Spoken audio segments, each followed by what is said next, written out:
नमस्कार, मैं हूं ब्रह्मदत्त दुबे। आप सागर एक्सप्रेस न्यूज का यह खास कार्यक्रम देख रहे हैं। मध्य प्रदेश में जल्द ही मंत्रिमंडल का विस्तार हो सकता है। 2 उप मुख्यमंत्री और मुख्यमंत्री शपथ ले चुके हैं। अब मंत्रियों की बारी है।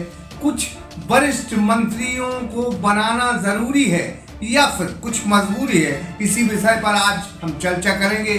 सबसे पहले हम ये बात करेंगे कि भारतीय जनता पार्टी में जो कुछ गुट हैं, एक आरएसएस भी अपनी अब बात करने लगा है कि हमारे भी मंत्री बनना चाहिए। आरएसएस की तरफ से जो है अब ये आवाज बुलंद होने लगी है कि कहीं ना कहीं आरएसएस या संघ की पृष्ठभूमि से जुड़े कुछ नेताओं को मंत्री बनाया जाए। उसमें विष्णु खत्री का नाम सबसे आगे।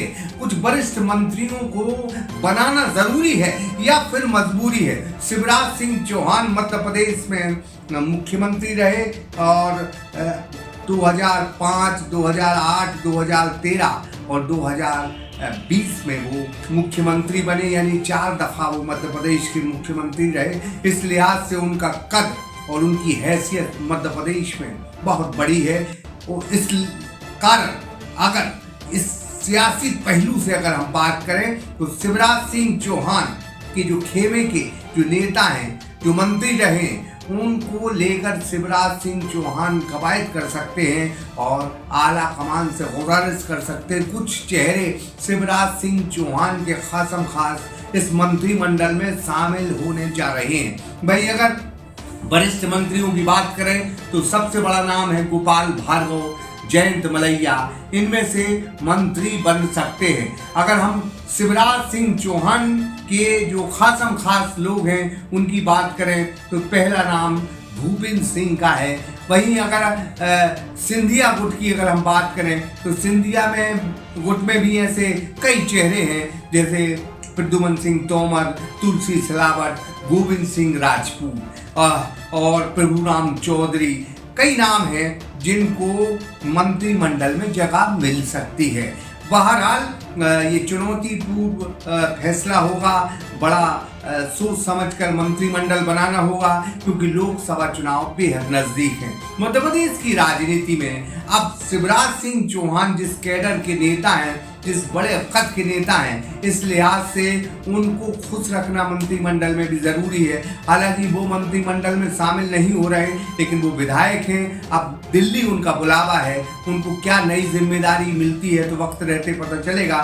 आने वाले दिन वो दिल्ली भी जा रहे हैं। लेकिन शिवराज सिंह चौहान के जो बेहद करीबी नेता हैं, उनमें राजेंद्र शुक्ल तो उप मुख्यमंत्री बन ही गए, जगदीश देवड़ा भी उनके बेहद करीबी रहे हैं तो वो भी उप मुख्यमंत्री बन गए। अब भूपेंद्र सिंह उनके सबसे खास जो है उनके नज़दीक है बेहद, और उनका भी मंत्री बनना लगभग तय माना जा रहा है। तो इस लिहाज से जिसके नाम और वो सुझाएंगे, रामेश्वर शर्मा भी उनसे जुड़े हैं, विश्वास सारंगी भी उनके करीबी हैं, विजय शाह भी उनके बेहद नज़दीकी है। तो इस लिहाज से कई नाम ऐसे भी आ सकते हैं जिनको लेकर पार्टी विचार कर सकती है। बहरहाल मंत्रिमंडल का विस्तार कल हो पाएगा यह भी संभव नहीं है, क्योंकि कुछ पेच अभी फंस गए हैं। जिस लिहाज से मंत्रिमंडल शिवराज सिंह की आला कमान से मुलाकात के बाद एक दिन टल भी सकता है और शायद संभवतः 20 तारीख को मंत्रिमंडल की शपथ हो। हालांकि राजभवन में तैयारियां पूरी कर ली गई हैं और बिल्कुल राजभवन तैयार है मंत्रियों का स्वागत करने के लिए, जिसका को बुलावा आता है।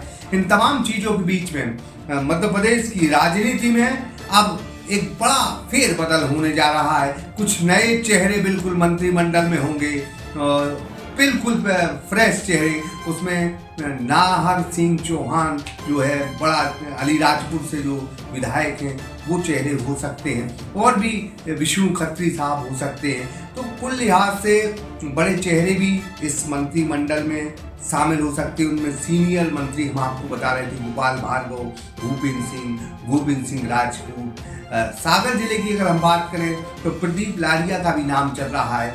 शैलेंद्र भी दावेदार है मजबूत। इस लिहाज से नाम बहुत हैं, लेकिन उनमें चुनना आला कमान को है। सूची तैयार है। अब किसके भाग्य का फैसला हो गया है और किसके भाग्य के फैसला। SR इंटरप्राइजेज समस्त कंपनियों के CCTV कैमरों के थोक एवं फुटकर विक्रेता अपनी दुकान, मकान, होटल और संस्था में ब्रांडेड कंपनी के कैमरा सस्ते दामों पर लगवाएं, वो भी कमर्शियल साइट के अनुभव के साथ। तो अभी संपर्क करें। सागर का शानदार hotel Royal Palace, swimming pool, Kohinoor restaurant, diamond bar के साथ AC luxury room, banquet hall एवं कॉर्पोरेट जगत के लिए मीटिंग हॉल। तो अपने यादगार पलों को बनाए और भी खूबसूरत होटल रॉयल पैलेस के साथ। पता राजघाट रोड, सागर, मध्य प्रदेश।